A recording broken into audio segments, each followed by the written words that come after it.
So last week, I left you with thinking about the words food, moods, and fat feelings. As you know, friend, I have been at this weight loss, fitness, and wellness game. Well, in 1982 is when I started working in these industries. And in 1986, I became the owner of businesses in these industries. And somewhere down the road, I don't even remember, maybe 94, I added personal development to the mix. So the bottom line is I get to call myself an expert, and more importantly, other people refer to me as an expert in this arena. Why is that beneficial to you?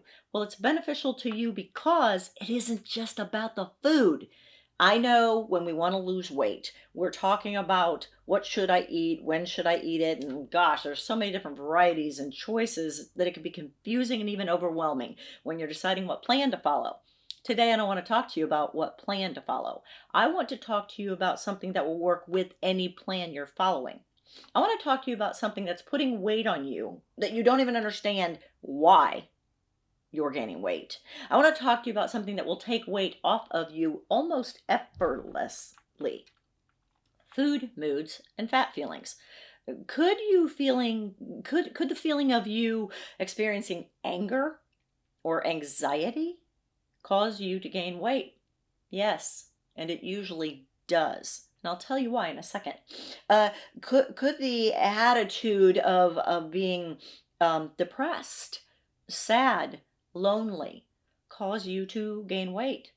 hmm You better believe it. Now, some people will tell you the chemicals and the hormones involved are going to put unexplained weight on your body, usually around the belly. And it's true, that will happen. What I'm going to help you with, though, is understanding that if you are experiencing a feeling, there is always a thought behind that feeling. And if you can identify that thought, really, it's just being aware that this is a thing and then identifying the thought in your own mind, you can start to create the solution that will have you living a happy, healthy, fully alive lifestyle for the rest of your life. Okay, so first let's talk about some of those feelings that will put weight on you without you even realizing what's happening. Um, Anxiety, being anxious about anything. So if you find yourself worried or even to the extreme of fearful about something occurring, well, that will make you run for the brownies or run for the wine or run for the chips and dip or maybe not make the healthiest of choices because you're involved in this emotion, what I call a food mood or a fat feeling. How about boredom? Have you ever experienced boredom and find yourself just eating out of that boredom? Boredom is actually a feeling. If you're in tears, if you're sad about something, if you're crying, if you're all the way to situational depression, many times people will not eat anything, but most times people will be running for something that they think brings them comfort.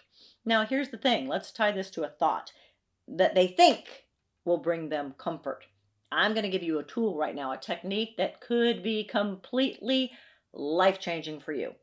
The next time you have a negative feeling, you know when you have a in your gut, right? A negative feeling, ask yourself what you were just thinking. What were you just thinking? Because every feeling has a thought behind it.